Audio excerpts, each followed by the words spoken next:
decorate na. Yan sa buong kalahatan, yung mga decoration, yan. Ayan. Ilang years na kasing hindi kami nag-decorate. Yan, naglagay ng Christmas tree.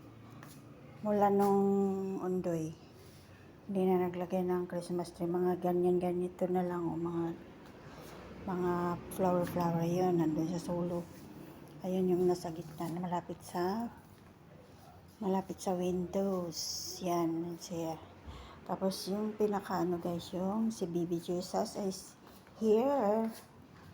So yan, si Baby Jesus, andito siya nilagay sa may malapit sa Christmas tree. So yung Christmas tree namin guys, may laman na guys.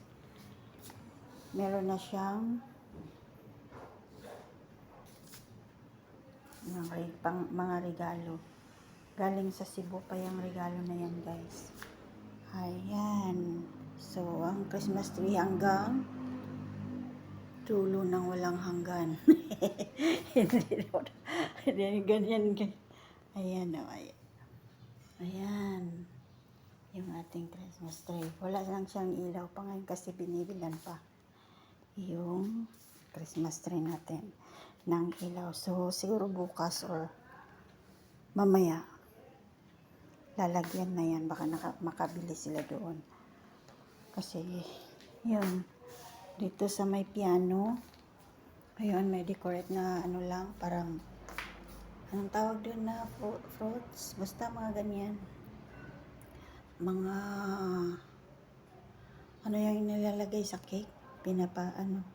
Design, yun. Tapos yung table namin guys, napaka red. Red na red, oh.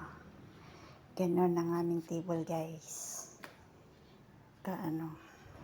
Hindi man makita masyado doon ang kalat sa kabilang kanto. Hindi naman siya kalat kasi marami lang nakalagay.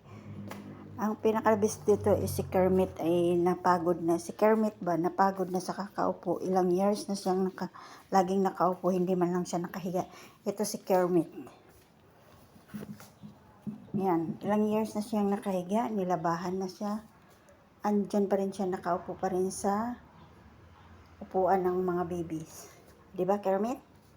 Okay ba? Okay ba, Kermit? Kermit? Opo! Oh, diba? Sumagot siya, guys. What is your name? Kermit. Oh, diba? Sagot!